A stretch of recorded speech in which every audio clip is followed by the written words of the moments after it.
Bem-vindos à reunião mensal da Sociedade Pan-Americana de Trauma. Eu sou Antônio Martos, o presidente da Sociedade. Welcome everybody to the monthly meeting of the Pan-American Trauma Society. I'm Antônio Martos, president of Pan-American Trauma Society. I would like to say thank you very much for everybody for joining us today in this now getting traditional monthly meeting. Muitas graças por nos juntar a nós outros hoje em todas essas reuniões mensais que estão se tornando tradicionais.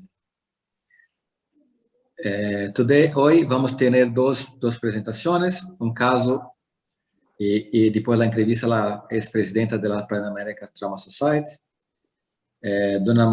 Doutora Ana Maria Pacheco será a presidente da entrevista. E hoje teremos o honor de ter o Dr. Eduardo Uamã, cirurgião de trauma, emergência e cuidados críticos do Hospital Emergência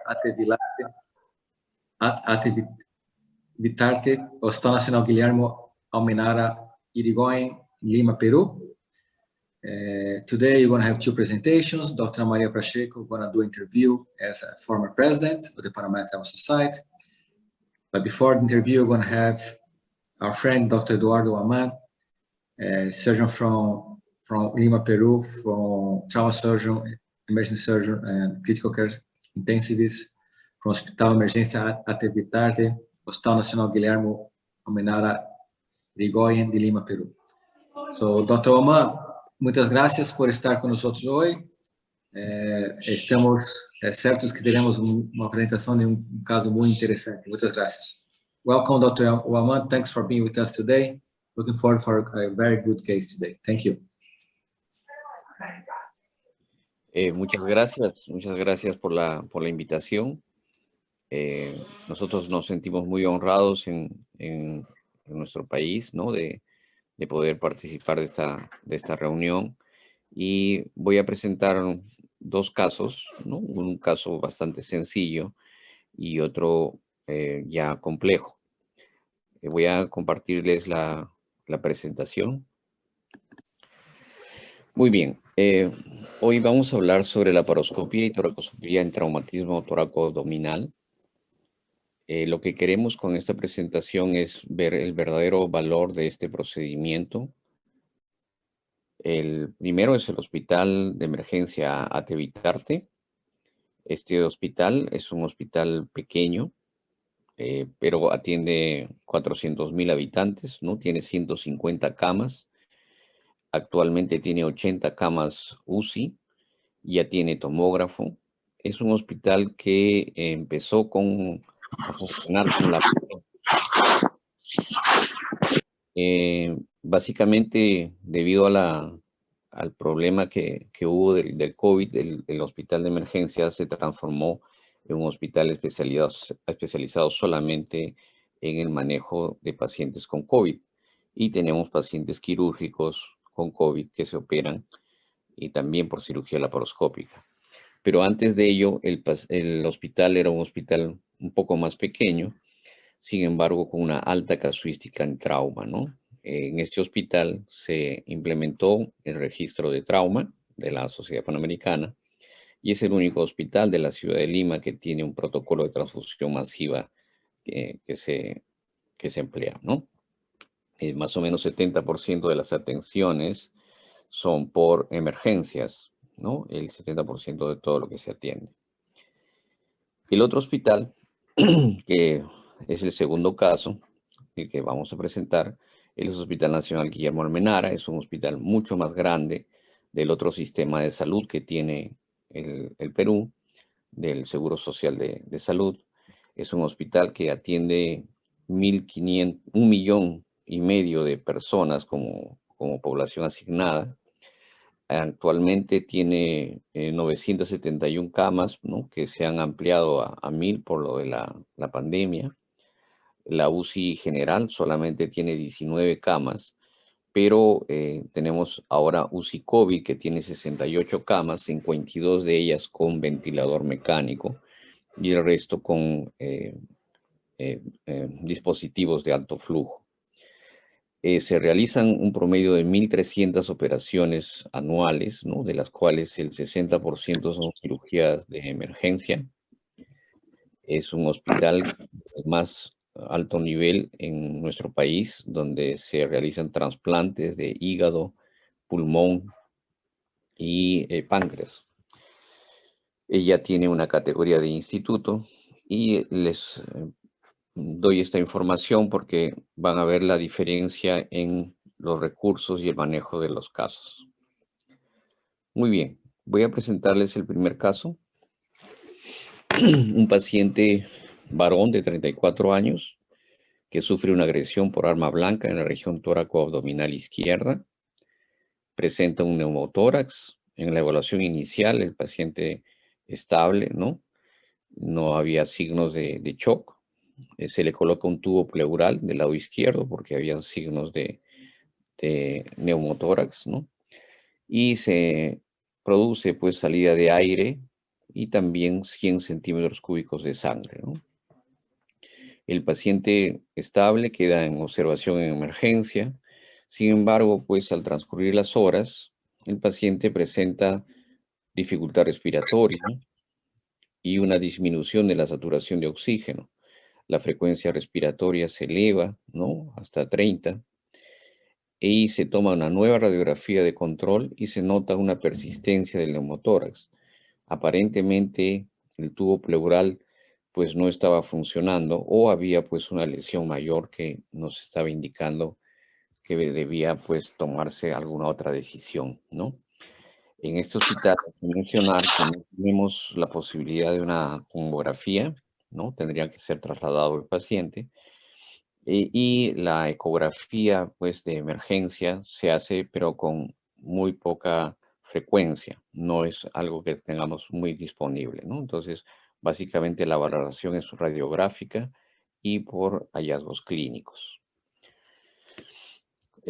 Frente a ello, estas son las imágenes que tenemos del paciente, más o menos la topografía de dónde se encuentra la lesión en la región toracoabdominal izquierda, ¿no? Un poco más abajo donde se grafica, pero más o menos es entre el 9º a 10º espacio intercostal, una herida por agresión, era una discusión que tuvieron y finalmente pues fue agredido, ¿no? Una puñalada con un cuchillo de cocina. Se nota en la primera lámina, ¿no? La herida pues toracoabdominal en esta región que es prácticamente lateral entre la línea axilar, casi entre la línea axilar anterior y la axilar media, a nivel del 8º o 9º espacio intercostal, ¿no? Y en la imagen del lado derecho se ve pues el neumotórax izquierdo, no es un neumotórax a tensión, pero sí se nota que hay un velamiento y una zona de ausencia de parénquima, ¿no? Y también una especie de derrame o condensación en la parte inferior del tórax. Bien, paso a las preguntas. Frente a este caso, un paciente con una herida por arma blanca en la región toracoabdominal, con un drenaje pleural como el descrito, ¿no? Burbujeo de aire inicialmente y sangre que llega hasta 300 centímetros cúbicos. Y con una radiografía de un neumotórax persistente. Entonces, la pregunta que nos hacemos y la que planteo es cuál es el abordaje que se haría en este paciente.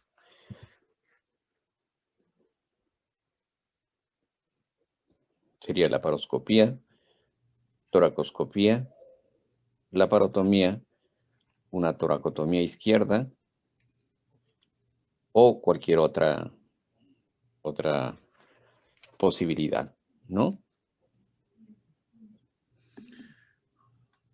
El doctor Martos me pidió que en este momento invitara a comentarios. No sé si hay algún comentario que alguien quiera hacer en la audiencia. Veo algunas caras conocidas. Me parece que el doctor Ordóñez está todavía en la audiencia. Sería interesante escuchar del doctor Ordóñez y pudiéramos colocar también en el chat aquellos que quisieran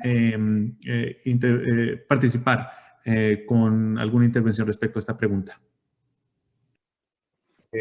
Hola, buenas, ¿cómo están? Sí, es una herida toracoabdominal izquierda que la conducta es hacerle algo más que la radiografía. Entonces nosotros siempre le haremos o una laparoscopia para ver el diafragma o una toracoscopia, pero pues en este caso yo creo que iríamos primero por una laparoscopia posiblemente, ¿no?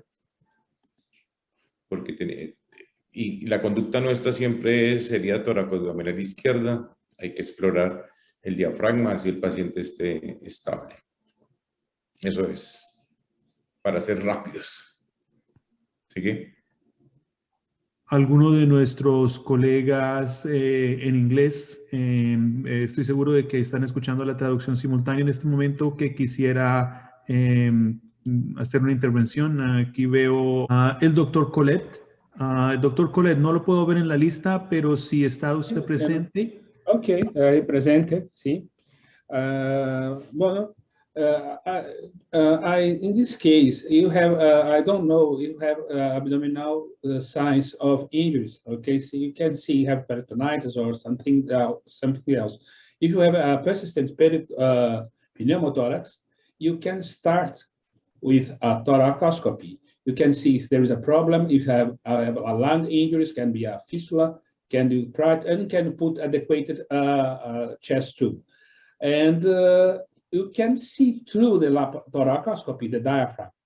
If you see injuries in the diaphragm in this situation, you can stop the thoracoscopy or can suture the diaphragm by thoracoscopy or can go to a laparoscopy.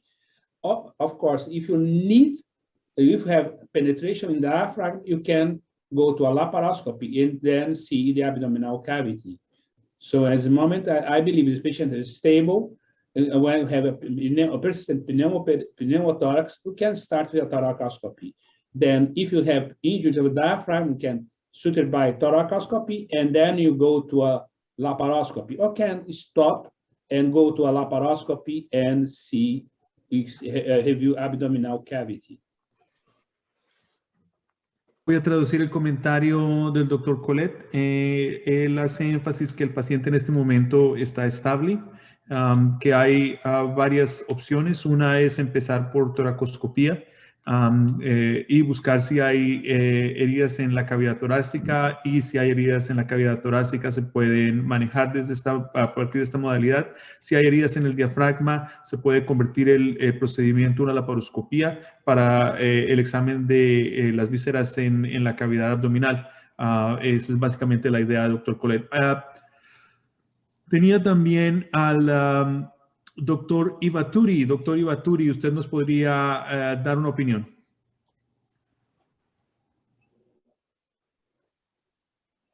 Yeah, thank you, Dr. Ruiz. It's an interesting case. And I think the questions or points here is that the patient has a pneumothorax. The patient has hemothorax. Both of them are not of a very severe nature. It is too early to say that there is a persistent air leak. Most of these air leaks, after a day or two, will stop by themselves. So that is not a big consideration. The biggest consideration in these thoracoabdominal wounds is an undetected diaphragmatic injury.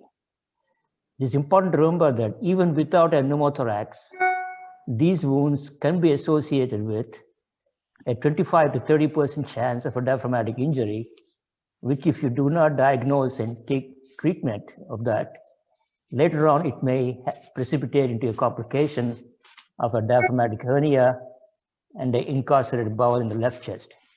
So the biggest consideration is for a diaphragmatic injury. So would you diagnose it by a laparoscopy or would you diagnose it by thoracoscopy? I believe that the laparoscopy will give you the most benefit because it will allow you to see if there is a diaphragmatic injury, close the diaphragmatic injury, make sure there are no associated injuries in the abdomen. If there are, since the patient is very stable, you can take care of them laparoscopically, and then you can continue with the non-operative management of the thoracic injury, which is a lung injury, and the lung hemothorax. Both of them really are controlled by themselves. So I would do a laparoscopy and then take it from there. Thank you. Go ahead. I'm sorry, Dr. I'm done. Thank you very much. Ok, para traducir el comentario de Dr. Ibaturi, él dice que en este momento la persistencia de una fuga aérea en el tubo de tórax no es una consideración de mayor importancia, ya que la mayor parte de las fugas aéreas continuas en el tórax son limitadas. Y él hace énfasis que las heridas toracoabdominales tienen un gran porcentaje de heridas no detectadas del diafragma, que puede llegar a ser del 25 al 30%, y están relacionadas con complicaciones como hernia diafragmática. La aproximación de él a este caso sería empezar con una laparoscopía. Él considera que es la mejor forma de abordar este caso, ya que permite diagnosticar tanto la herida del diafragma como poder hacer una revisión de las vísceras. Finalmente, creo que tengo al doctor Moisés González, que veo que tiene la mano levantada. Doctor González, el micrófono es suyo. Hola, ¿qué tal? Buenas tardes.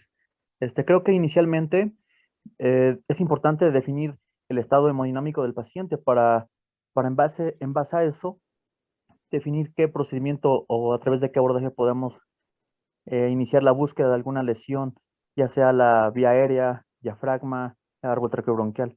Entonces, creo que primero sería importante definir el estado hemodinámico del paciente. No sé qué opinión tengan los demás.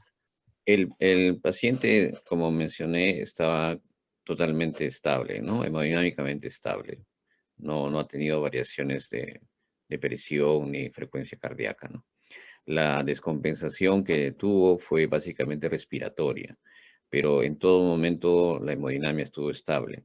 Y aprovecho para responder una pregunta que mencionaban en el chat sobre la clínica abdominal. Tampoco había una clínica abdominal positiva, es decir, signos peritoneales ni dolor intenso, ¿no? Básicamente el paciente se quejaba pues del dolor costal y lo que vimos es la persistencia del neumotórax. Gracias. Doctor Ruiz, ¿compartimos los resultados? Claro que sí.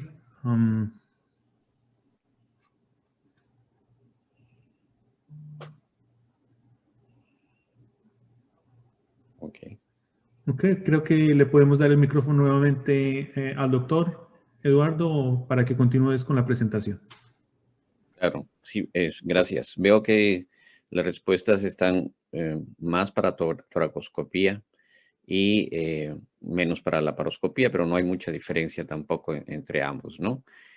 Sin embargo, pues nosotros empezamos por una laparoscopía. Les voy a pasar el video, el caso. A ver. Un momentico.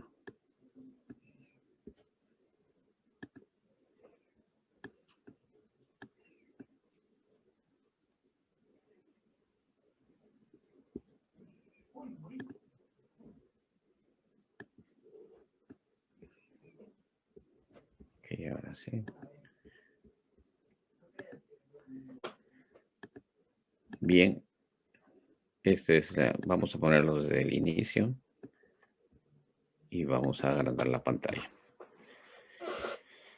Muy bien, se ingresa por la laparoscopía un ingreso con neumo abierto a nivel abdominal.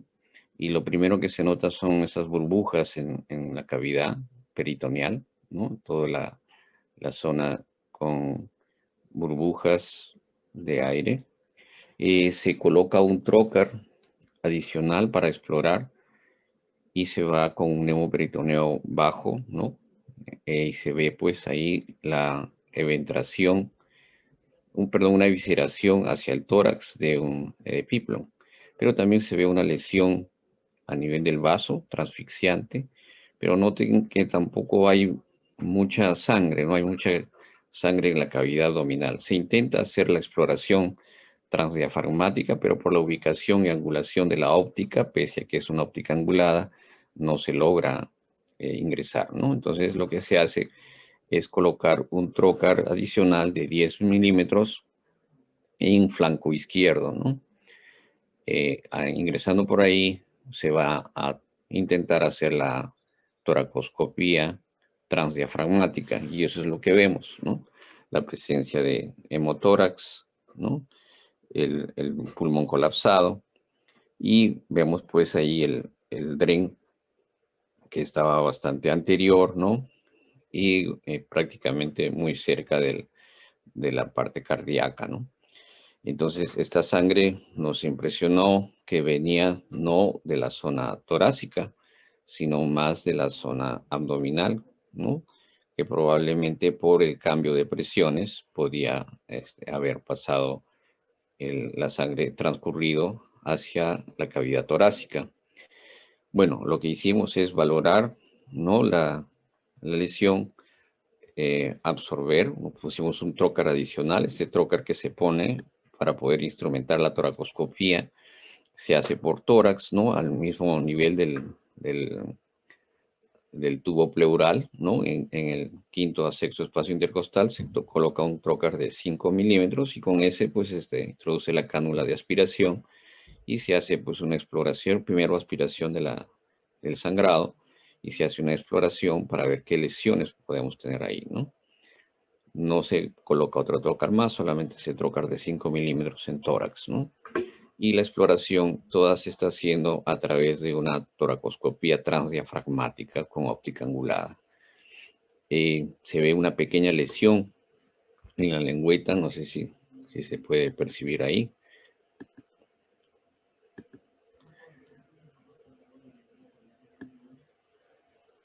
Voy a retroceder un poquito. Pero es una lesión muy pequeña en la lengüeta, pero no sangrante, ¿no? Por eso es que pensamos que el sangrado podría provenir más del abdomen que del tórax. Se sale de la toracoscopía y nos vamos a la laparoscopía, porque hay mucha más práctica y pericia en este manejo, ¿no? Además, no se olviden que había una lesión esplénica todavía para valorar, para ver si es que esta lesión debía necesitar algún tipo más de tratamiento o manejo. Entonces se hace la rafía con hilos de polipropileno 3,0, puntos bastante amplios, profundos, ¿no? Y solamente con un punto transfixiante, poniéndonos de acuerdo con el anestesiólogo para la insuflación, ya que aquí no utilizamos un tubo de doble lumen, solamente el tubo simple. Y se hace pues la rafía diafragmática sin mayor inconveniente. Y se termina de explorar la cavidad. Voy a adelantarlo un poquito. El procedimiento de rafía diafragmática laparoscópico del lado izquierdo no es muy complejo. En el lado derecho sí nos da bastante dificultad por el hígado. Y se hacen los puntos, un punto transfixiante, ¿no? Teniendo precaución de que al momento del cierre pues haya una buena insuflación de los pulmones, ¿no? Para que no quede mucho neumotórax residual. Entonces aquí tenemos el sangrado, obviamente con lavado ya, y valoramos la lesión esplénica, pues es una lesión transfixiante, ¿no? Del vaso, va en la cara externa, tanto como en la zona del ilio, en la cara interna, se ve que hay dos lesiones, ¿no? Y hay un hematoma que transcurre.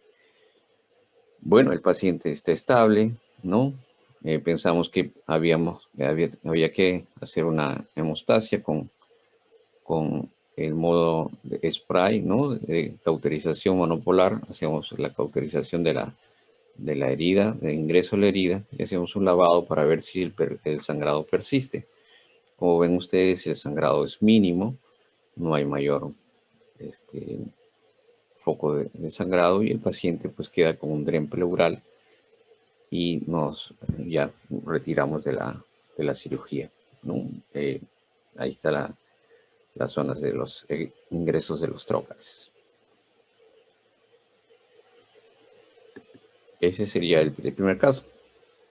Y obviamente no sé si hay alguna pregunta, algún comentario respecto al procedimiento, si hubiesen hecho algo más o algo menos, de repente, algo que está quedando sin... Si me permite, doctor, yo tengo una pregunta y me imagino que en este momento hay traducción simultánea a mi comentario. ¿Cómo descarta usted que no hay una herida en las vísceras, en este caso en el colon, sabiendo que hay una herida tóraco-abdominal que ha producido una laceración también en el vaso? ¿Cómo hace usted para descartar que no hay una herida en el colon que está en tan cercana proximidad, o en el estómago que están en tan cercana proximidad a estas estructuras por la vía laparoscópica y la vía toracoscópica? Ok, por la vía laparoscópica se tiene que hacer esto, ¿no? Ahora, obviamente les estoy pasando parte del video, pero todo el video no está editado. Pero lo que tenemos que hacer básicamente es explorar, ¿no? El estómago, el epíteto, mover la cámara, ¿no? Angularla del lado izquierdo y derecho. El doctor Felipe Vega hizo una descripción muy interesante en el libro Ciencia y Práctica en Cirugía Laparoscópica de la forma de exploración del supramesocólico y del inframesocólico, ¿no? Ahora, en el caso de arma blanca, ¿no? Es un poco más sencillo porque generalmente uno sigue el trayecto, ¿no? Y nos puede más o menos predecir las lesiones. Es cierto que si es que son 2 o 3 lesiones, ya es muy diferente los hallazgos que pueden permitirnos ello, pero hay que hacer una correlación entre los hallazgos clínicos, la sospecha con los exámenes los pocos exámenes de imágenes que podamos tener y complementar con una exploración laparoscópica lo más amplia posible, pero que tampoco demore mucho, ¿no? Porque la herida es básicamente diafragmática y el hallazgo de la lesión esplénica, pues es una herida transfixiante. Y yo no creo que el colon, sobre todo el transverso, el derecho, pues estén asociados, ¿no? Por ese tipo de lesión.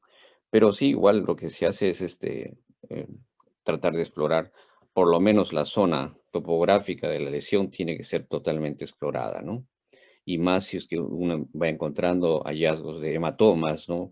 Hematoma del mesocolon, o un hematoma retroperitoneal, o un hematoma en el polo inferior del vaso, ¿no? Entonces eso sí nos va dirigiendo un poco la inspección, ¿no? Pero la ventaja es de que solamente la zona retroperitoneal sí no se puede ver de inicio, ¿no? Pero todo el resto sí es movilizable para una laparoscopía.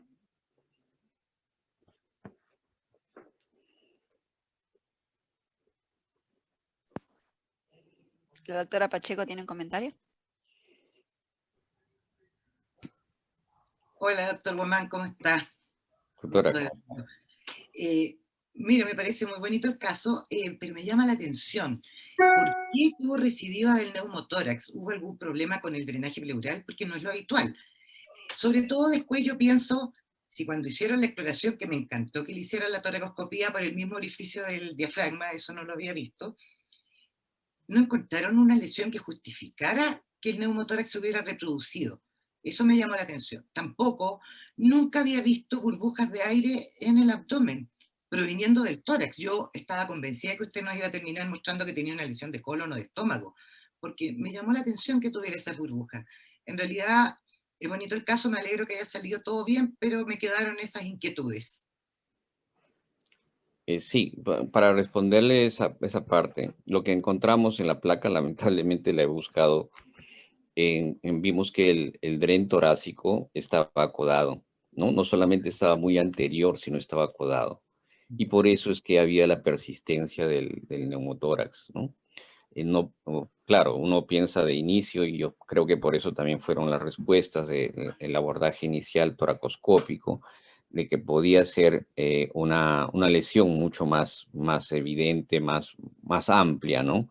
2/3 de la tráquea, o de repente una fístula así bastante significativa, pero no era ese el caso, ¿no? Y pues eso lo valoramos con la laparoscopía también, con la toracoscopía, pero ya teníamos la sospecha, pues, de que lo que sí podíamos encontrar es una lesión diafragmática, más que una lesión parenquimal pulmonar, ¿no? Porque teníamos ya más o menos la causa de este neumotórax persistente antes de ingresar, ¿no? Porque vimos que el tren estaba muy anterior y incluso medio acodado, ¿no? Muchas gracias.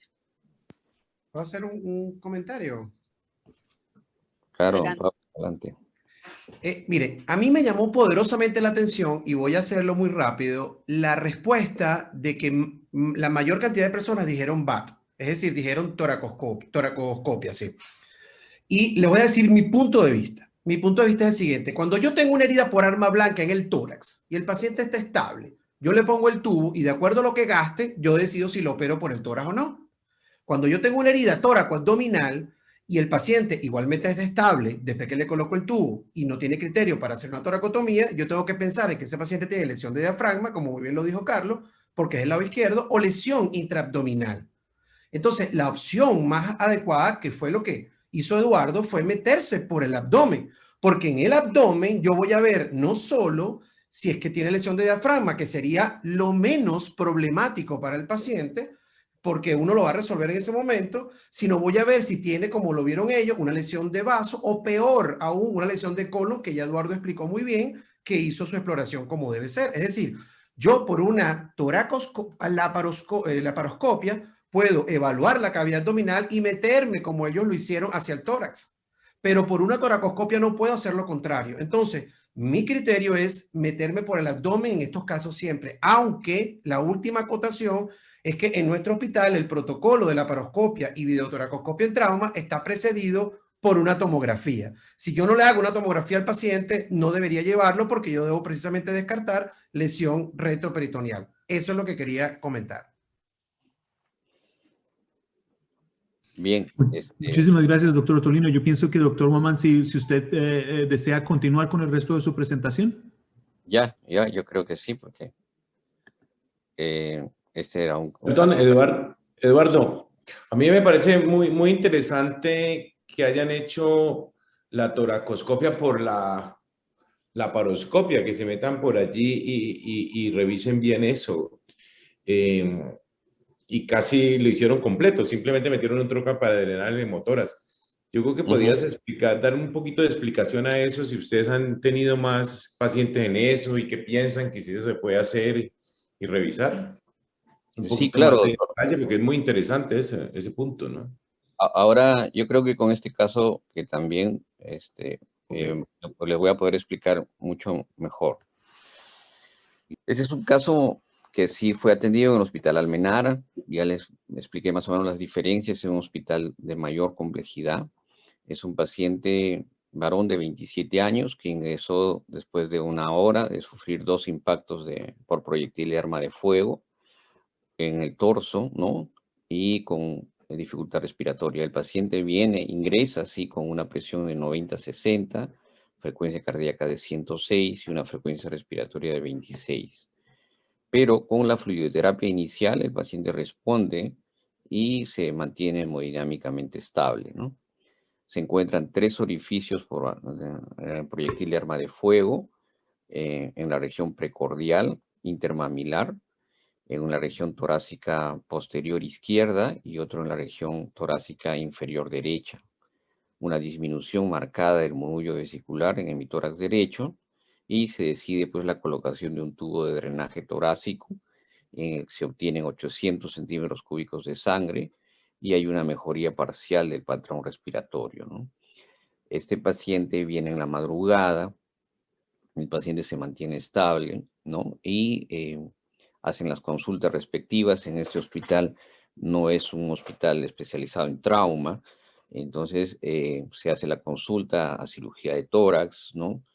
Y nosotros lo seguimos viendo, pero el paciente estaba estable y lo que se sospechaba era de que podía haber una lesión más torácica o obviamente cardíaca, ¿no? Este es el paciente. En la imagen superior izquierda se ve la lesión del orificio de salida porque fue atacado por la espalda, ¿no? Y en el cuadrante superior derecho se ve en la fotografía el orificio de entrada, ¿no? Este es uno de los trayectos. En la imagen del cuadrante inferior izquierdo se está graficando lo que serían los proyectiles de arma de fuego. El que está en rojo, la flecha que marca en rojo es lo que es la que describe en las dos fotografías en la parte superior, ¿no? Ingresa por la parte dorsal y sale por la zona intermamilar. Pero además tenía otro proyectil de arma de fuego que se iba pues por la parte posterior del tórax, ¿no? Todo en el lado derecho. Esta es la radiografía que tuvimos, ¿no?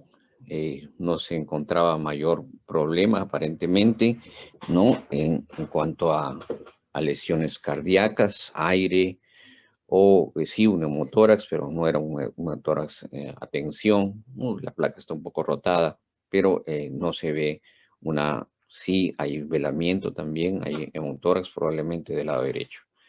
Aquí sí tenemos la posibilidad de tomografía. La ecografía que se le hizo inicialmente por emergencia, porque ahí no lo hace el cirujano, sino lo hace el emergenciólogo, no determinó de que hubiese derrame pericárdico y sí encontró el hemotórax del lado derecho. Entonces decide poner un tubo pleural y hacerle una tomografía. Ya en sala de operaciones, ¿no? Ustedes ven en las imágenes, el paciente tiene un tubo pleural con un gasto de 800, pero lo curioso es de que no salía más, ¿no? Se ve ahí en el frasco, ¿no? Más o menos es la cantidad de sangre. Se le hace el abordaje de la TLS y nosotros hicimos una esofagoscopía rígida, que la aprendí allá en Cali, ¿no? Con los profesores.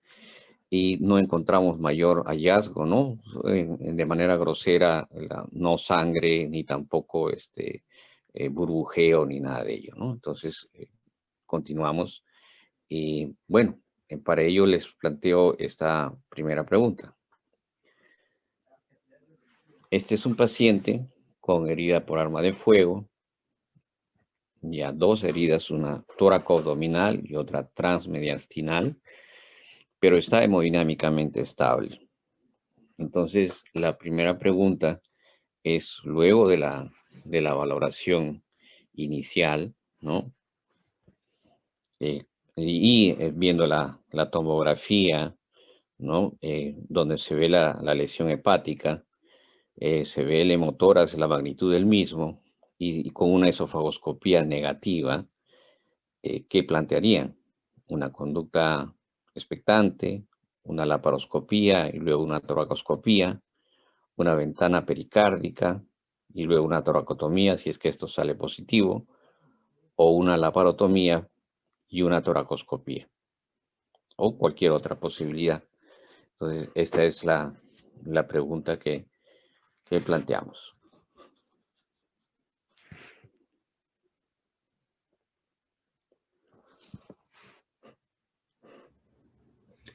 If we have some comments from the audience, you can go to the chat or raise your hand. I'm going to invite, let me see who we have here. I have trouble finding.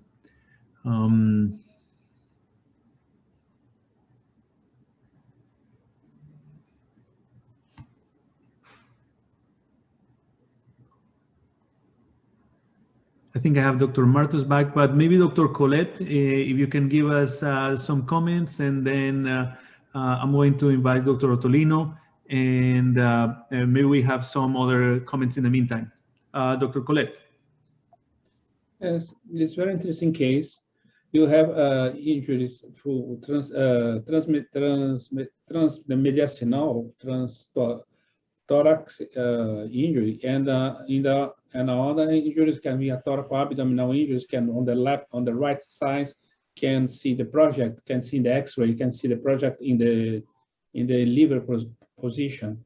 So I think in this patients you can start, if the patient is stable, you can start with a laparoscopy, and make a pericardial window through the laparoscopy and see if there is no fluid in the pericardium, and can see an evaluation of the liver and the injuries in the situation. Classically, in this situation, sometimes some services, they'll go to a laparotomy, make a pericardial window, and see what's happened. I can try because sometimes it's very difficult to exploration of some parts of the right sides and the right peritoneum in the situations may be involved in these injuries. So you can see the tomography, you can see no injuries, you can start with a laparoscopy. But if you don't have the laparoscopy, you can go to a laparotomy and then go to a pericardial window in the laparotomy, because there is pericardial injuries in the situations where you can have injuries and not have initially pericardial fluid. So I start with in these patients, if it's stable, start with a laparoscopy, can see the injury of the diaphragm or not, and sometimes it's very posterior, it's very difficult to see by laparoscopy. In this situation, sometimes thoracoscopy can see the injuries through the thoracoscopy, can see, because it's very easy to see by the back, the position to see the diaphragm to the thoracoscopy in this position. But you can start with a laparoscopy, see the liver injury, sometimes there is no blending for the injuries, you can put a drain and take it out. Okay, I'm going to translate now into Spanish. Para aquellos que estaban escuchando el comentario del doctor Collet, él opina que es una herida transmediastinal y en pacientes que están estables, y voy a hacer como un resumen de su opinión, el mejor acceso es probablemente a través de la laparoscopía, que va a permitir realizar una ventana pericárdica y además evaluar las lesiones en el hígado. Sin embargo, a través de este abordaje va a ser difícil mirar los órganos que están en la parte más posterior, y en ese caso tal vez es mejor para ver las heridas del diafragma posterior hacer un acceso a través de toracoscopía. Sin embargo, él también opina que un abordaje posible puede ser a través de la laparotomía y hacer una ventana pericárdica a través de la laparotomía. Sin embargo, con los elementos que tiene ahora, que es las imágenes en el TAC del abdomen que muestran la trayectoria clara a través del hígado, y en un paciente que está con signos vitales estables, tal vez el mejor abordaje es el de la laparoscopía. Tal vez el doctor Salamea pueda darnos una opinión. El caso que nos trae el doctor Guamán es un caso sumamente interesante de varias heridas en la zona torácica precordial, y coincido con el comentario del doctor Collet que podríamos decir que es transmediastinal. El paciente aparentemente está estable y la tomografía que tenemos no nos ha aportado una situación mayor. Yo no tengo mayor comentario que el que ya hizo el doctor Collet, que la mejor manera sería un abordaje laparoscópico, empezando por una ventana pericárdica subdiafragmática. Y dependiendo del hallazgo, se podría proseguir a una toracotomía o esternotomía, dependiendo de la lesión que se encuentre, o seguir descartando las lesiones en el abdomen o en el tórax. Antes de que le demos nuevamente el micrófono al doctor Guamán, no sé si está Dr. Pust. Dr. Pust, are you here with us? I just saw you. Maybe you can give us an opinion from Miami. Yes, thank you very much, Gabe. Yes, as you mentioned before, it's a very interesting case. I'm a little bit concerned regarding stability of the hemodynamic stability of the patient. When the patient arrived, his blood pressure was in the 90s over 60s. So based on ATS, that's at least grade 3 shock. He did respond to volume resuscitation, and it appears that his hemodynamic status improved or normalized with it. But we also have to keep in mind that he might be a transient responder, and at a later point may get hypotensive again. So, you know, it appears to me that the projectile was one projectile located in the right upper quadrant in the abdomen on chest X-ray. So I think it's fairly safe to say that in Miami, this patient, when he came in with a blood pressure of 90 over 60, with a projectile in the abdomen, that he would have gone straight to the operating room without further CT scanning, and would have undergone laparotomy and the pericardial window. And if there was any evidence of cardiac injury, you know, we would have proceeded with sternotomy. The laparoscopic approach in this patient is interesting. I'm looking forward to see how you did it and what you find. But I think we're fairly conservative with laparoscopy in Miami. The first case, we would have done the same, also laparoscopy for the stab wound. But in this patient with multiple gunshot wounds with initial hemodynamic instability, I think we would be more aggressive here, or conservative, as you would say it, and operate on him right away with an open laparotomy.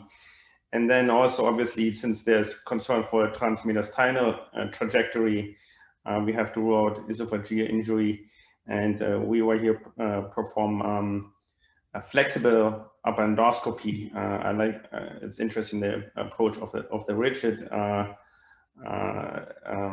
esophagoscopy, which our colleagues from pediatric surgery do in kids, but for adults we tend to use flexible upper endoscopy, and then also bronchoscopy to rule out tracheal or bronchial injury. A very interesting case, but I think on our side here, he would go for laparotomy. Gabe, maybe you can comment as well since you work here. Thank you very much.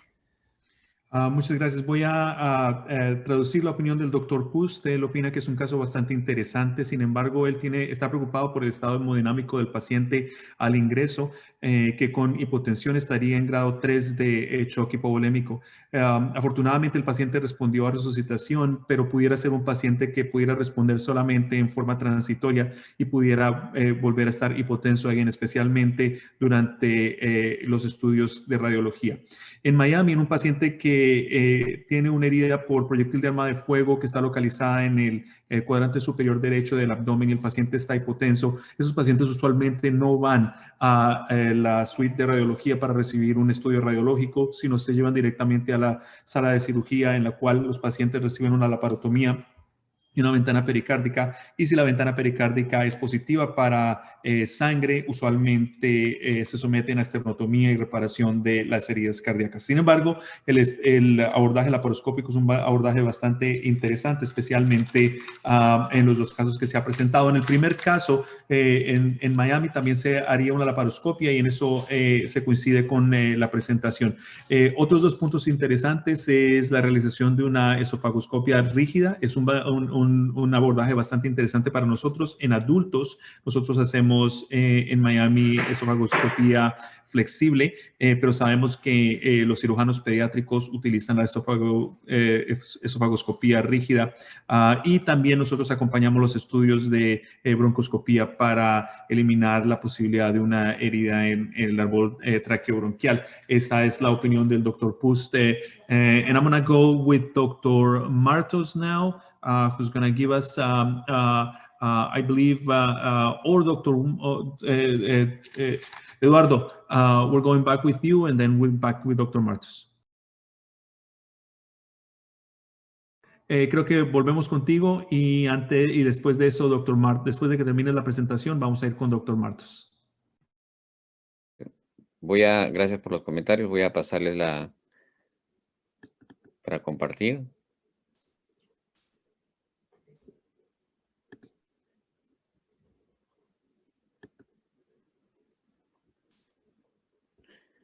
Ok, ¿se ve la imagen? ¿Sí? ¿El video? Sí, doctor. Ok. Bueno, este es el paciente. Está en sala de operaciones ya. Hemos hecho los procedimientos, ¿no? La herida que nos preocupaba es esta herida transdiafragmática. Esta es la tomografía, ¿no? En la tomografía se ve un hemotórax bastante marcado, ¿no? Obviamente esto fue antes del drenaje. Y aquí se ve la bala, ¿no? Como una de ellas todavía queda, y deja pues la imagen. Y se ve un hematoma bastante amplio en el hígado derecho, ¿no? Pero no se ve mucho líquido en cavidad, ¿no? Vamos a seguir pasándolo. Entonces, frente a ello, pues, nosotros pensamos en hacer una laparoscopía, y eso es lo que hicimos, ¿no? Para descartar mayores lesiones, en este caso hepáticas, ¿no? Al menos aquellas que podamos controlar. Y eso es lo que se hizo, ¿no? Se vio una lesión, una fractura hepática muy superficial, probablemente por la la bala ahí y un hemoperitoneo pues muy escaso, ¿no? Se hizo una hemostasia con el monopolar igualmente, ¿no? Voy a pasar un poquito más rápido. Y lo que se hace pues es el lavado.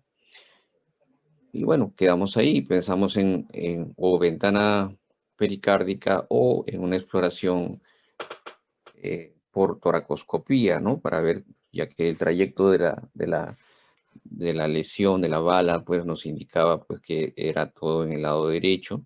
Entonces pensamos en una toracoscopía derecha una vez terminado el procedimiento. Pero hicimos, y aquí va lo del comentario del doctor Ordóñez, ¿no? Hicimos el lavado y lo que hicimos pues es aprovechar la lesión diafragmática y hicimos una visión con el laparoscopio de manera lateral, hicimos una toracoscopía transdiafragmática, ¿no? Por el orificio de la bala. Bueno, lo que encontramos ahí pues es ese hemotórax, ¿no? El pulmón colapsado, aquí sí teníamos un tubo de doble lumen, pero vemos pues que el tubo pleural no estaba cumpliendo la función, no estaba medio lleno de secreción. Entonces lo que hicimos es retirarlo un poco, aspirar las secreciones y hacer la infusión intensa del parénquima pulmonar. Ahí está la lesión en la pared torácica, ¿no? Por el proyectil de arma de fuego. Y vemos cómo está. Entonces lo que hicimos es básicamente pasarnos allá a una toracoscopía. Y la toracoscopía, por el abordaje donde estaba el DREN, ¿no? Vemos esto, ¿no? En el quinto espacio intercostal. Vemos una lesión en el pericardio, ya había una lesión pericárdica y un poco de sangrado mínimo, y vemos un hematoma en la zona pulmonar, ¿no? Bueno, entonces, ¿ahí qué hacer? Pues el paciente estaba hemodinámicamente estable, ahí se ve la lesión superior, no veíamos que chisgueteaba ni nada de la zona pericárdica, entonces dijimos, pues abrimos más el pericardio, pero ¿cómo hacerlo? Tenemos que hacerlo con tijeras, porque no podemos hacerlo con cauterio, porque puede causarle una fibrilación y un paro cardíaco. Entonces seguimos avanzando, seguimos el lavado, mientras pensamos un poco, ¿no? ¿Qué hacer? ¿No? Estaba con el cirujano de tórax al lado y pues vemos la lesión, cómo se contrae, no hay un sangrado pues profuso, y decidimos pues solamente hacerle una irrigación e introducimos un trocar, ¿no? Con el irrigador. Pusimos suero tibio, muy tibio, ¿no? Entre 37 a 42 grados. Y bueno, pues no hubo mayor lesión.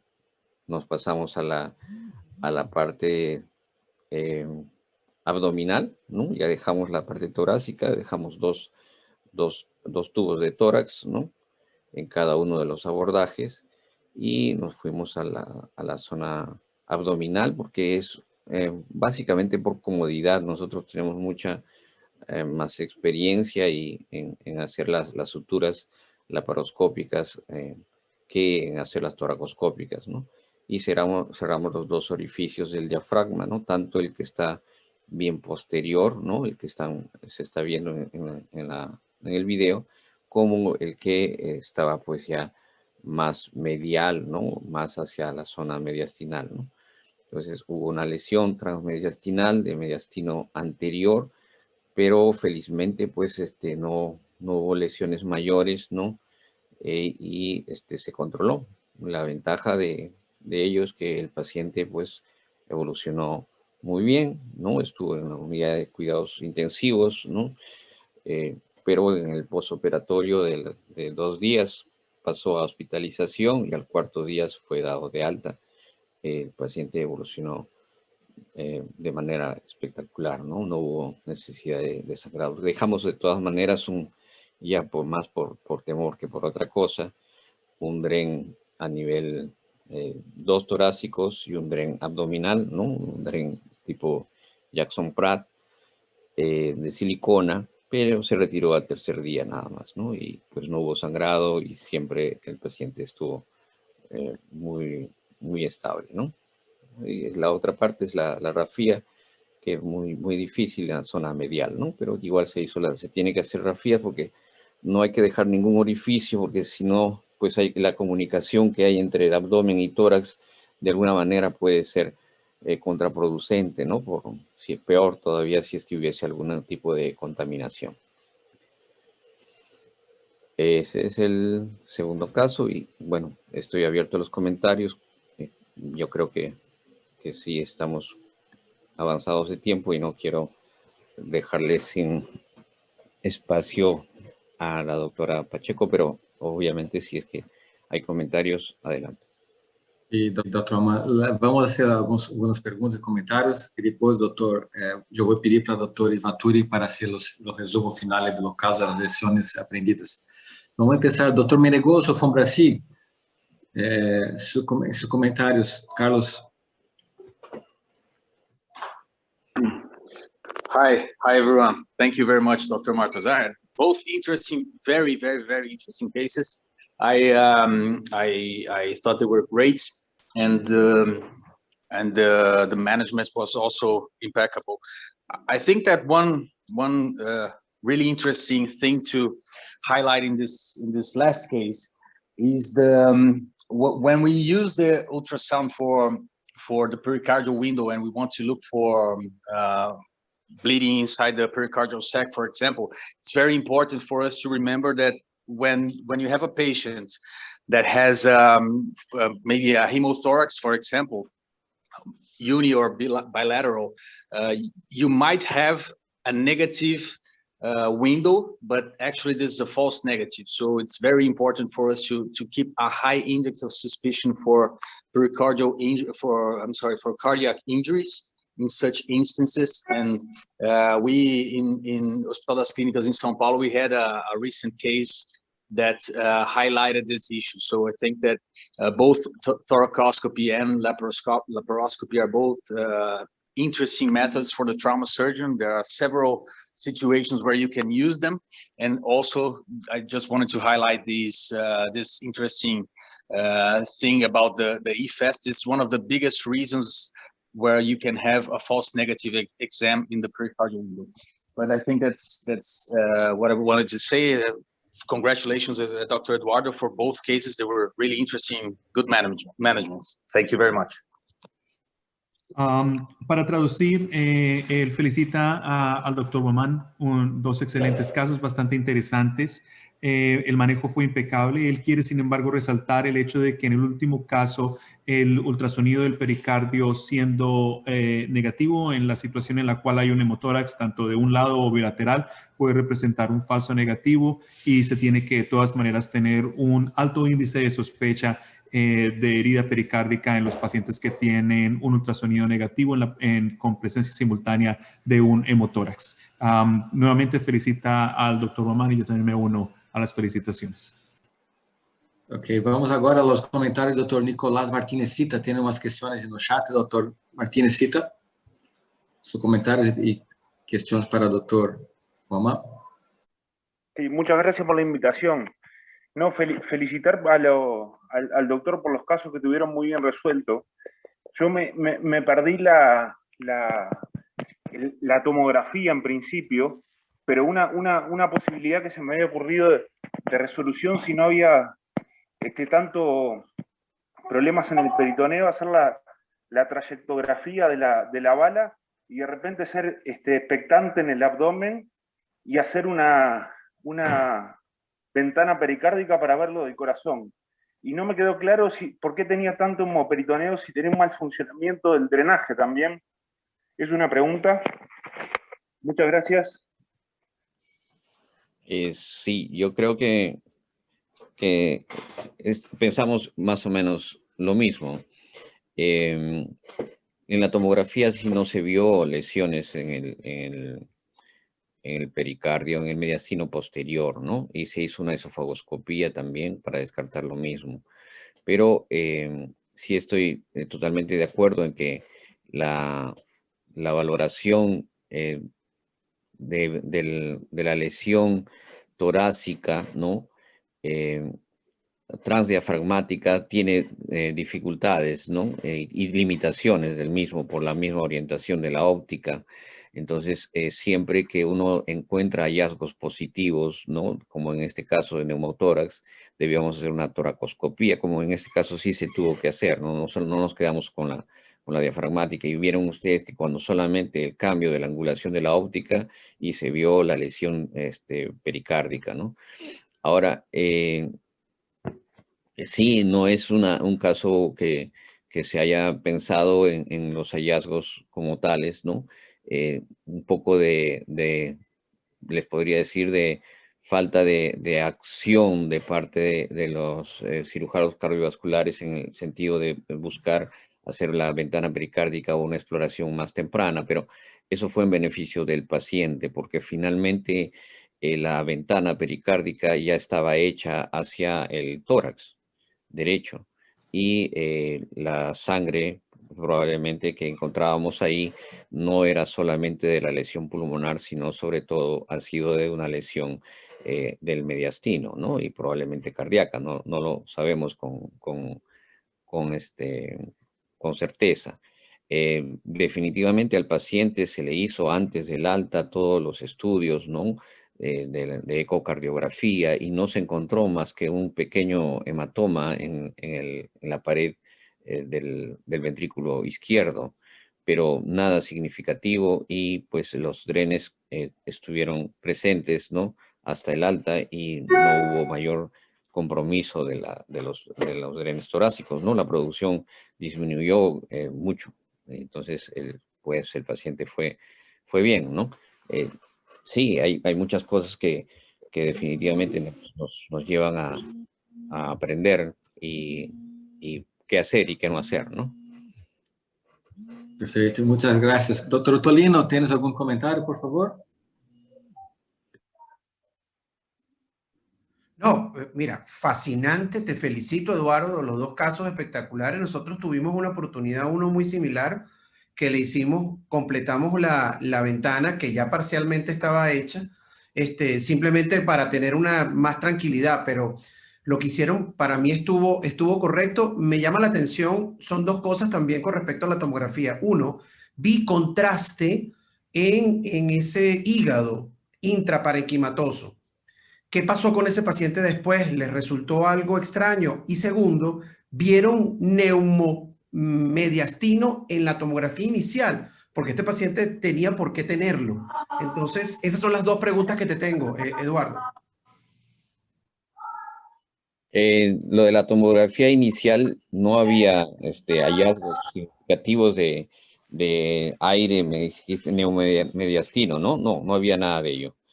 Sí la pasé, pero muy rápido, creo, no la habían, pero sí se veía ahí que no había neumomediastino. La otra, me quedé, disculpa, ¿la otra cuál fue? Sí, que en el hígado vi, ¿te acuerdas que el comportamiento del contraste, según la clasificación de Fan, es que si sale, si se queda dentro? Entonces hay una fuga de contraste dentro del hígado, dentro del parénquima hepático. ¿Eso les ocasionó a ustedes problemas después o qué? No, ninguno, ¿no? Felizmente, pues el manejo del trauma hepático, como ahora, ¿no? Siempre es expectante y no operatorio, ¿no? Esta fue una casualidad, ¿no? Pero solamente no entramos básicamente por la lesión hepática, ¿no? Eso sí, estaba más era la sospecha de lesión diafragmática, y bueno, nos propusieron la posibilidad de hacerlo, ¿no? De aprovechar nuestro ingreso ya a través de la toracoscopía transdiafragmática, pero no estábamos pensando en que la lesión hepática debía ser manejada, pues, y necesitaba mayor gesto quirúrgico, ¿no? Para resolverlo. Muchas gracias. Doctor Dones, ¿algún comentario? Muchas felicitaciones, Eduardo. Me parece muy interesante el abordaje que han hecho mixto de poder mirar el tórax a través de la laparoscopia. Yo creo que eso es una muy buena enseñanza que nos está mostrando y un avance en el manejo del trauma. Se hace en algunas partes, pero miren estos casos que se pueden resolver o diagnosticar y manejar mucha parte por ahí. En todo caso, yo creo que eso es muy interesante. Y las otras cosas sí, ¿no? Pues lo que hacemos, ¿no? La ventana, lavar el pericardio por allí y lo que dice Pablo del hígado no tenía mayor problema, tiene una fuga ahí pequeña, pero no más. Pero lo que me llama mucho la atención es eso y felicitarlo por ese caso y yo creo que en esas condiciones, yo creo que aquí la gente, más de 80 personas van a aprender a hacer eso, me parece muy interesante. Muchas gracias, Eduardo. Gracias, Antonio. Gracias. Ahora gostaria de pedir, de invitar al Dr. Raul Vaturi, lo maestro de los maestros, para hacer los comentarios finales de con las lições, los sumario, resumo de lo caso, todos los ensinamentos que tenemos en ese caso. Dr. Vaturi, please. Thank you, Dr. Martins. I think I want to congratulate Dr. Herman. It's very excellent cases, 2 of them. And this is really a textbook description of how to manage penetrating trauma. I agree 100% that all thoracoabdominal wounds should be explored laparoscopically or by laparotomy or by thoracoscopy. If you have the expertise to do laparoscopy and thoracoscopy, and you have the ancillary support to do this in the middle of the night safely for the patient, then you should go ahead and do this. Otherwise, you can do them the next morning. The patient is stable.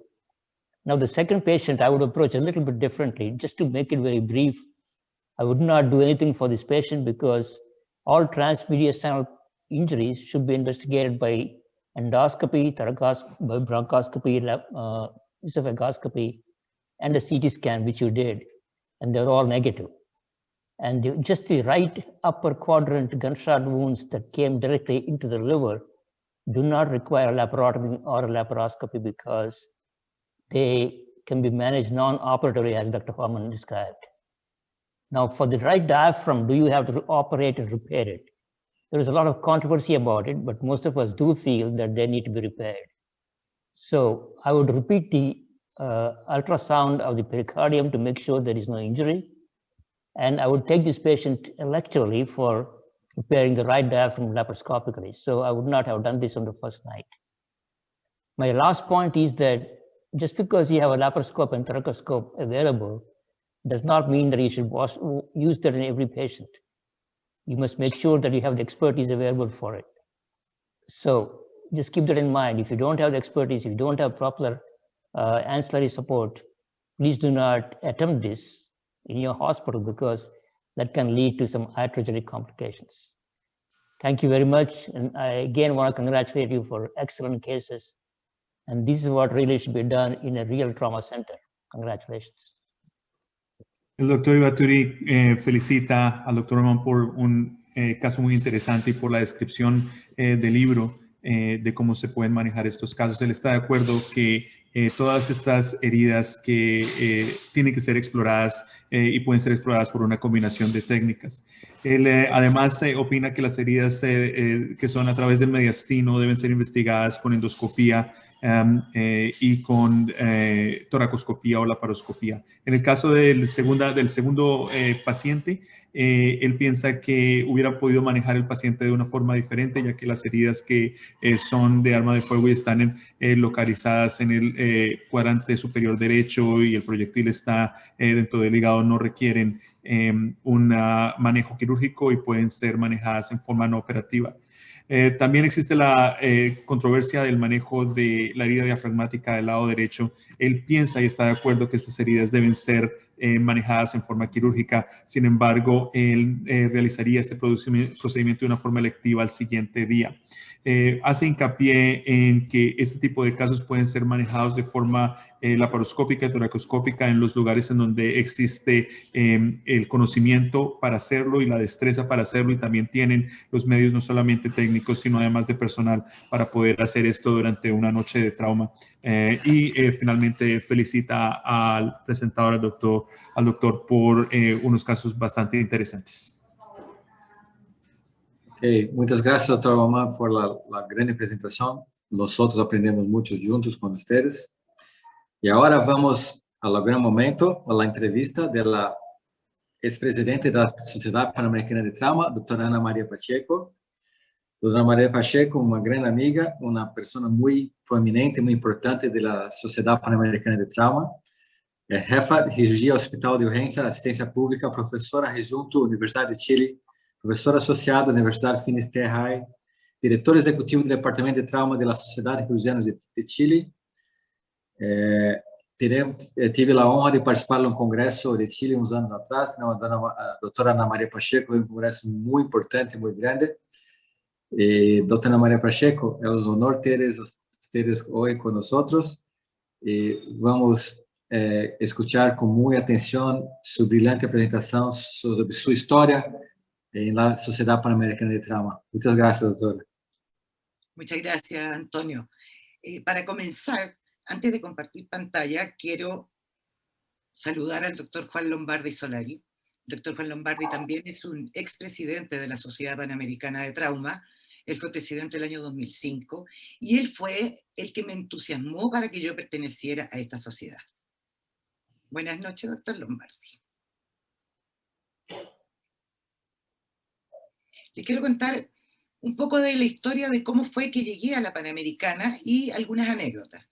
Además tengo muchas fotos con la intención de que todos se puedan ver y reconocerse en las fotos, porque a uno le gusta salir en las fotos que muestran los otros. Así que ojalá que se reconozcan.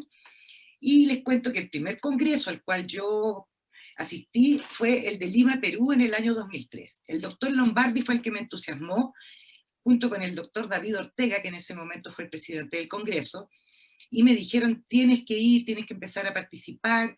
Me hicieron llevar algunos trabajos, y también el doctor Ortega me puso participando en algunos paneles de discusión. Esto fue muy simpático, porque yo recién ingresando a la sociedad, me toca estar en un panel con el doctor Mattox al lado. En realidad yo encontré que era fantástica la Sociedad Panamericana, porque uno podía conversar, discutir y estar como de par a par con los profesores. En realidad fue fascinante. Yo me enamoré de la Panamericana en ese congreso en Perú. Ocurrieron también algunas otras cosas. Yo allí conocí a mi gran amigo, el doctor Ricardo Herrera, que en paz descanse, lamentablemente, y él había hecho su residencia en Chile, pero yo lo conocí en Perú. Y también conocí a alguien más, que es muy conocido por ustedes, al doctor Napoleón Méndez. Tuve una anécdota con él. En realidad, yo iba muy orgullosa con un trabajo de trauma cervical, en el cual eran como 84 casos en 10 años, una cosa así, poco. Y antes de mi presentación, le toca al doctor Napoleón Méndez y lleva 2000 casos en 2 años. Entonces, yo me sentía como que mi serie de casos era insignificante. ¿A quién le iba a interesar? ¿Cómo podía ser para que se entusiasmaran? Entonces, cuando comienzo, les digo que en realidad, después de escuchar mi presentación, todos iban a ir a querer a vivir a Chile, ya que en Chile había mucho menos trauma que en Guatemala. Entonces esto les causó mucha risa, y la persona que estaba a cargo de la mesa me dice, sí doctora, pero además si todas las mujeres son como usted, nos vamos a ir para allá encantados. Eso fue como muy divertido, las anécdotas que tuve allá en Perú. Y además en ese momento me nombraron parte del directorio como representante de Chile. Entonces ingresé de lleno en la Sociedad Panamericana de Trauma. Posteriormente fuimos a Miami, que fue un congreso que lamentablemente fue poca gente, no encontré ninguna foto, no sé dónde están. Y luego fuimos al congreso de Guayaquil, donde aquí está el doctor Juan Lombardi, que él fue el presidente en Guayaquil. No se podía hacer todavía el congreso en Chile. Aquí salgo yo con cara de enferma, porque en realidad en Guayaquil me enfermé mucho y me levanté solo para ir a hacer las charlas que tenía que hacer. Luego fuimos a un muy lindo congreso en Cartagena de Indias, el 2006, y aquí vemos que antes no lo habían visto al doctor David Ortega, está el doctor Lombardi, ¿no es cierto?, el doctor Lu, y aquí otros amigos que nosotros pudimos ver en esos congresos y que vamos viendo cada año, porque en realidad la parte social de los congresos es muy importante. Uno se encuentra con los amigos, discute de casos clínicos, aparte que tiene conferencias dictadas por los mejores exponentes del trauma a nivel latinoamericano, norteamericano, y cada vez se van incorporando otros países. No olvidemos a nuestro querido amigo Ari Lepaniemi, que siempre está y siempre nos aporta mucho. Este congreso, que fue en Campinas, lo organizó el doctor Fraga, y aquí ven cómo también nos estamos divirtiendo, y aquí ven al doctor Mattox, que él se está mostrando que está. Lo pasamos muy bien en ese congreso, estuvo muy simpático, para luego irnos a Caracas. ¿Qué ocurrió en Caracas? Ocurrió que hubo muchos que no pudieron ir por la situación que tenía el país. Yo me acuerdo que desde que llegué al Congreso, escuchaba en los pasillos, oye, no está Ottolino, no está Ottolino, y era así como una cosa impensable que en un Congreso de trauma no estuviera Ottolino. ¿Quién será Ottolino? Yo me imaginaba un señor mayor, con mucha experiencia, y tal vez alguien no tan agradable, porque no estaba. Luego me enteré que en realidad era por motivos políticos. En este Congreso hubo apoyo de Chávez y Ottolino no quiso participar, por eso no estaba. Pero de repente yo estaba en un panel de discusión y empiezan murmullos en la sala, pero mucho murmullo. Y yo pregunto, ¿qué pasa? Es que viene Ottolino, dicen. Y yo ya me imaginé un monstruo que iba a llegar y veo aparecer a Ottolino rodeado de todos sus discípulos, como es lo habitual. Si se fijan, Ottolino siempre anda rodeado de gente, nunca anda solo. Y lo conocí, me pareció súper atinado los comentarios que hizo, y desde ahí cultivo una gran amistad con Pablo Ottolino, en realidad muy agradable, y creo que la Panamericana se perdió la participación de Ottolino en este congreso. Posteriormente nos fuimos a Montevideo, no sé si alcanzan a ver, porque a mí me queda oculto por las imágenes, la doctora Susana Silveira, quiero hacerle un recuerdo también, ella participaba mucho en la Sociedad Panamericana de Trauma y lamentablemente la perdimos también, siendo muy joven.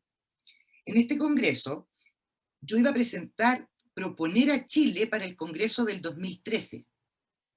Ya estaba el congreso del 2011 y 12 asignados, entonces yo postulaba el 2013 en Chile.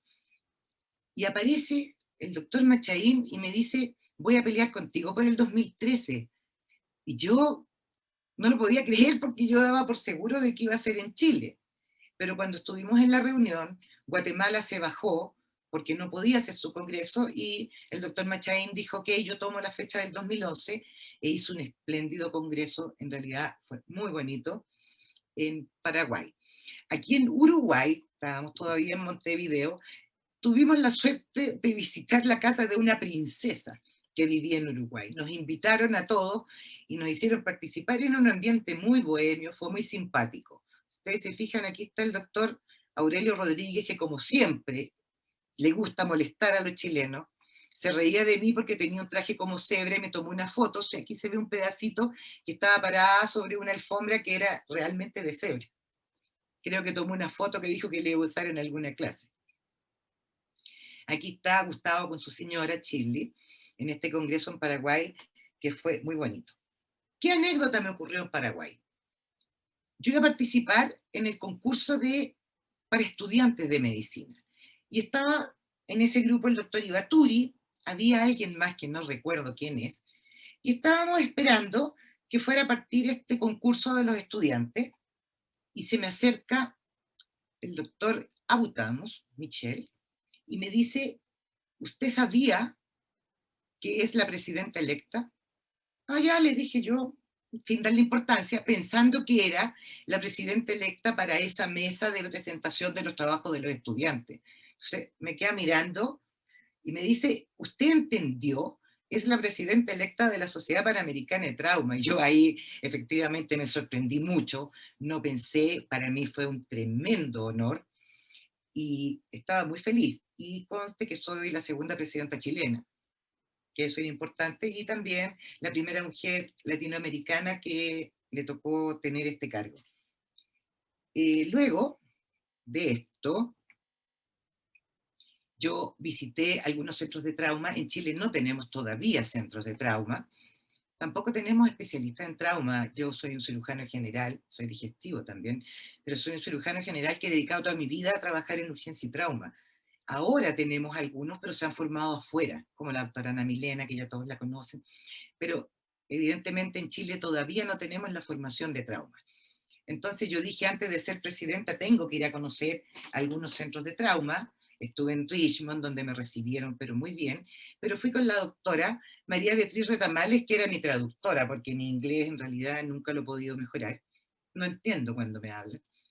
Pero ahí, dentro de la rotación como observadora, fuimos a las ambulancias de Richmond. ¿Y cuál fue nuestra sorpresa? Que no había ido ningún chileno nunca a las ambulancias de Richmond. Así que nos tocó poner un clipcito de color aquí entre las dos, de que había tenido las ambulancias de Richmond visitantes desde Chile. Luego, Congreso número 25 Panamericano de Trauma. Aquí vemos al doctor Ferrada, siempre un gran amigo, y estuvimos en ese congreso celebrando los 25 años de la sociedad, pero además, como yo iba a comenzar mi periodo de presidencia, me acompañaron todos estos cirujanos chilenos, ella era estudiante, y fueron para poder presentarnos, para estar todos juntos, para que vieran cómo éramos los chilenos allá. Y aquí tenemos estos que nos acompañaron, estos chicos, mi hija, con su novio, que ahora es su esposo, para presentar Chile, bailaron cueca y se entusiasmaron algunos para poder asistir al Congreso del 2013.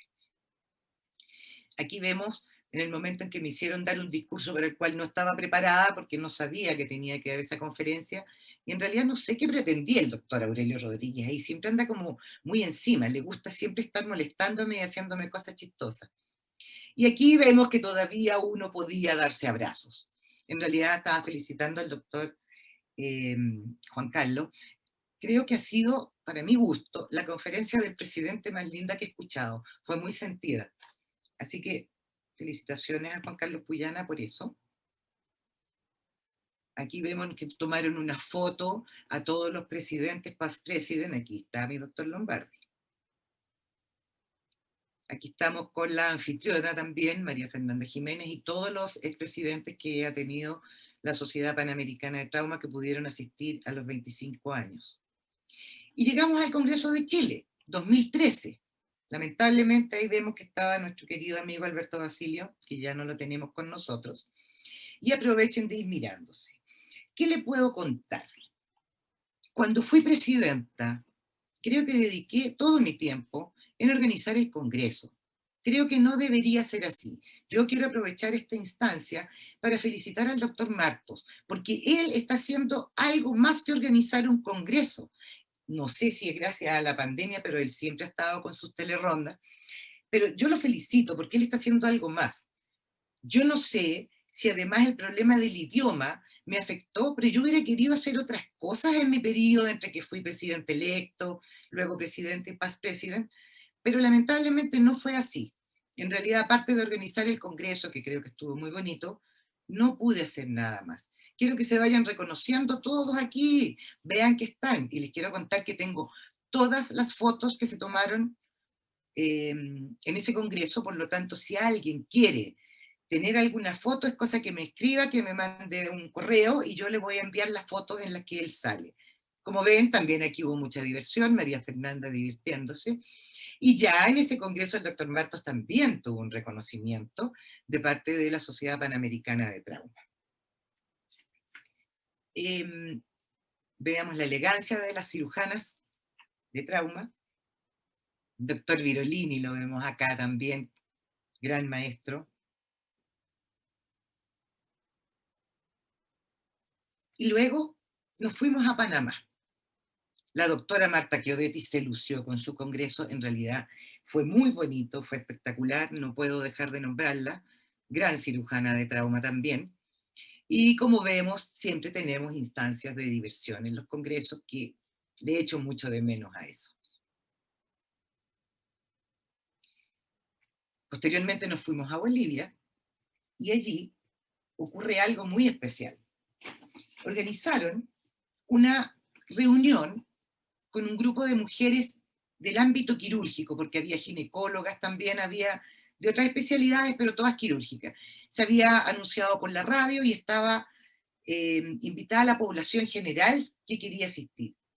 Pero en realidad fue súper impresionante lo que hablaban las cirujanas, cómo habían sido maltratadas, acosadas, se habían burlado de ellas, de todos lados, ¿eh? De todos lados. Yo me quedé en realidad asombrada porque afortunadamente no me tocó vivir eso. Esto tengo entendido que se llama mobbing, pero fue muy impactante. Tan es así que una señora pide la palabra y dice: yo vine acá con mi hija que quiere estudiar medicina y quiere ser cirujana, pero al escuchar lo que les ha costado poder llegar a ser cirujana, yo ya no quiero que mi hija pase por eso. Y la señora lloraba. En realidad fue bastante impactante.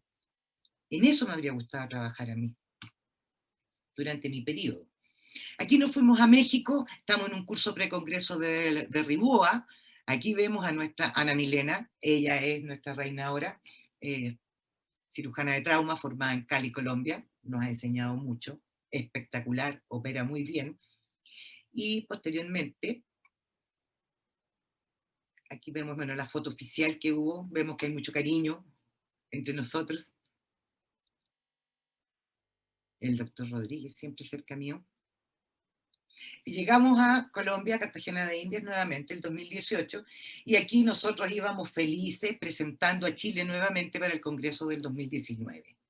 Teníamos todo listo, estábamos felices de poder recibir a todos los invitados allá, y viene el estallido social en Chile y no se pudo hacer el Congreso. En realidad esto fue una frustración, pero muy, muy grande, que hasta el momento tengo un dolor en el corazón de no haber podido hacer ese Congreso. Hasta último momento intentamos hacerlo, pero hubo amenazas incluso que iban a raptar a los invitados extranjeros. Entonces ante eso no había ninguna posibilidad de hacer ese Congreso. Posteriormente sabemos que llegó la pandemia y nuevamente nos limitaron para poder juntarnos con nuestros amigos. Y dejo en el tapete lo que les estaba conversando. Aquí se hizo otra reunión sobre el rol de las cirujanas, que se hizo un simposio en Cartagena. Las mujeres cirujanas, como que siempre tienen que ser las mejores, siempre tienen que ser mejor que los hombres para poder demostrar algo y para que las consideren. No me parece que tenga que ser así. Hay muchos cirujanos que son promedio y realizan su actividad quirúrgica sin ningún problema. No es necesario andar diciéndole, oye, mejor ándate a cocinar, que lo vas a hacer mejor que operar. Eso sigue ocurriendo hasta hace un mes atrás, que me entero que llega un paciente con una apendicitis, más encima una mujer embarazada, a operarse en una clínica en Santiago, y la cirujana estaba de turno, mujer, y ella se negó a que lo operara una mujer, y tuvieron que llamar a un cirujano hombre para que la operara. Creo que esto tiene que parar, y creo que tienen que considerar todo el esfuerzo que tenemos que hacer nosotras, que aparte de ser cirujanas, somos madres, dueñas de casa. En el tiempo de la pandemia no tenemos quien nos ayude. Muchas veces me he sentido sobrepasada en este último tiempo, y digo, por Dios, que cuesta ser cirujana, profesora y dueña de casa. Y aparte, uno tiene que ser hija, tiene que ser hermana. En realidad, necesitamos que nuestros colegas cirujanos de trauma nos apoyen para poder llegar a buen puerto y que no nos estén haciendo bullying o moving, como se llame. Muchas gracias. Doutora Ana Maria Pacheco, alguns de nós ficamos emocionados com sua apresentação, contando a história. Muito importante ver o Dr. Juan Lombardi acá também. Todos nós outros tivemos mestres, maestros, e esse é o objetivo da sociedade. Como ha dicho desde o princípio, temos um pathway, um caminho, sim? Começar como estudantes de medicina, depois como residentes, depois colaborar nas comissões, e crescendo, arriba, até as lideranças da sociedade. Esta é a função da sociedade, e se passou muito no mesmo comigo, com o Dr. Ivaturi, liderando a sociedade. Então, somos todos muito gratos por tudo que se passa na sociedade.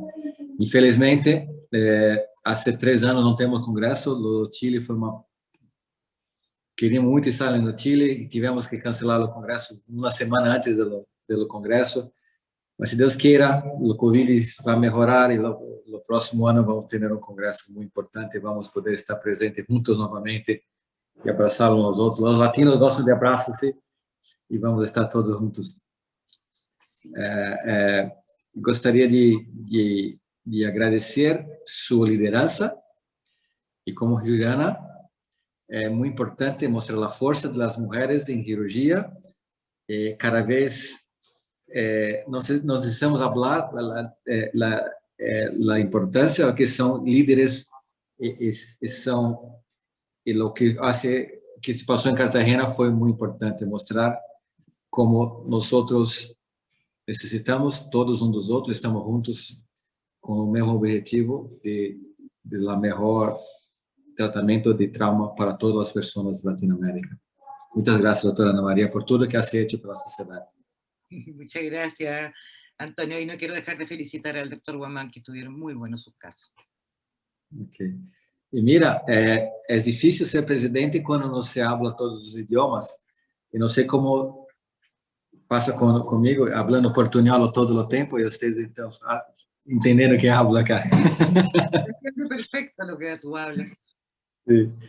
Pero el próximo mes, en julio, vamos a tener lo grande profesor Pablo Tolino presentando el caso. ¿Sí? El 7 de julio, presentando el caso. Y esperamos contar con todos ustedes una vez más en esa reunión mensal de la sociedad. Tenemos todas las reuniones semanales, todos los lunes también. Por favor, presenten los casos, vamos a discutir, son reuniones muy importantes. Me gustaría de agradecer al Dr. Ivaturi por estar presente hoy acá. Y para encerrar la sesión, me gustaría de llamar al Dr. Marcelo Ribeiro, que es el chair de la Comité de Educación, para saludar a todos los participantes y encerrar la sesión de hoy. Muchas gracias a todos. Dr. Marcelo. Ok, muchas gracias, Antonio. Mucho gusto verlos a todos. Ana María, fantástica presentación. Muchas gracias por compartir su experiencia y su perfil de lideranza perante la Sociedad Panamericana de Trauma. A todos mis amigos, muchas gracias. Creo que este es un proyecto importantísimo para nuestra sociedad, que tengamos una reunión mensal para compartir conocimientos, podemos ver, estarmos juntos. Entonces, les agradezco a todos por el tiempo, que sabemos que ahora estamos casi locos con tantas reuniones que tenemos online. Nos vemos más online. Creo que estuve con Pablito 2 veces esta semana en reuniones online. Carlos Ordóñez, lo otro, que estoy siempre junto, y ahí vamos, Juan Carlos Salamé, así vamos. Pero bueno, podemos ver y ahí estamos. Esperamos que breve estamos todos juntos en personal. Dr. Howie Vaturi, thank you very much for spending your time with us and being participating in this meeting. It's great to have you and see you around. You represent great leadership for our society, so I honor your presence here and on behalf of our society. Thank you very much, sir. Thank you. Muchas gracias a todos, amigos, y nos vemos temprano en breve en la próxima reunión. Muchas gracias, Anita. Felicitaciones por la presentación, muy buena. Un aplauso para Ana María desde por acá, de todos por acá. Igual. Muchas gracias y besitos para todos, especialmente al doctor Ivaturi. Besitos. Muchas gracias.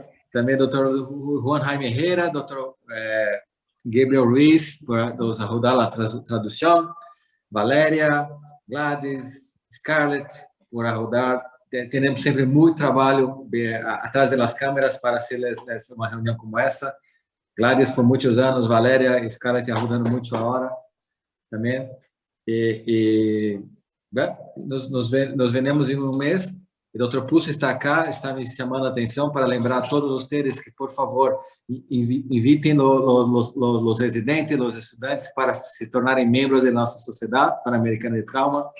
Temos conteúdo, todas as reuniões estão gravadas, estão no nosso website. Por favor, vamos aumentar o número de membros e os participantes mais jovens. Muitas graças a todos. Nos vemos em um mês. Bye. Tchau.